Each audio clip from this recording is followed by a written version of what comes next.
ఎంత మాత్రమున సంకీర్తనలు అంటారు శివుడవు మాధవుడవు అమ్మవారు ఎవరో తెలియదు మాకు అని. కానీ రామానుజాచార్యులు ఈయన వెంకటేశ్వర స్వామి అని చెప్పిన తర్వాత మనందరం వెంకటేశ్వర స్వామిని కొలుస్తున్నాం. సో మనం ఒకసారి అందరం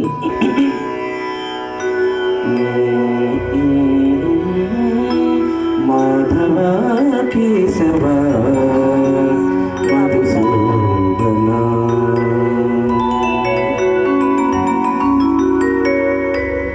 మాధవ కేశవ మధుసూదన విష్ణు శ్రీధర పవనకం చింతయామి యూయం మాధవ కేశవ మధుసూదన విష్ణు శ్రీధర పవనకం చింతయామి యూయం మాధవ కేశవ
కపిల తీర్థంలో చక్కగా స్నానం చేసుకున్నాం. ఇప్పుడైతే ఇంకా చాలా చక్కటి అవి వాటర్ వస్తున్నట్టున్నాయి తిరుమలలో.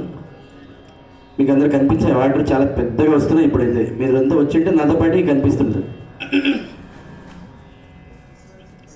గట్టిగా ఒకసారి ఏడుకొండవాడ వెంకటరమణ గోవింద గోవింద గట్టిగా చెప్పాలి.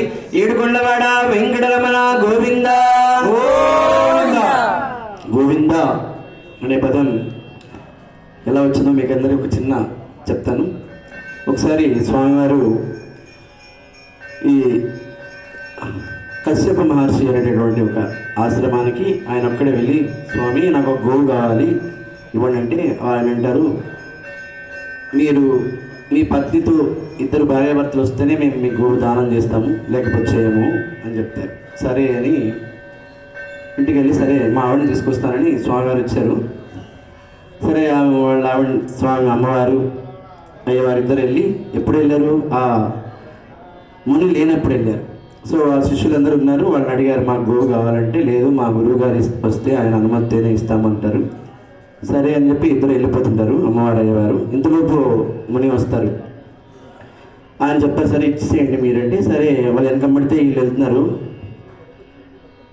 గో ఇగో అనే పదము తమిళ్లో ఉంటుంది, ఇగో ఇటు రండి అనేసి. గో వింద, బాబు ఇటు తీసుకో, ఇక్కడ ఉంది గోవు, గో ఇంద. ఇంద అంటే ఇదిగో తీసుకోండి అని. ఇంద అనే పదం తమిళ పదం. సో ఆ గోవిందుడు అలా గోవింద అయిపోయింది. సో ఒకసారి గట్టిగా, ఏడుకొండవాడ వెంకటరమణ గోవింద గోవింద. సార్ గోవిందు దర్శనానికి వెళ్తున్నాం మనం, కపిలతీర్థం నుంచి అలా కనిపిస్తుంటే ఆ వైకుంఠం ఎలా ఉంది అంటే,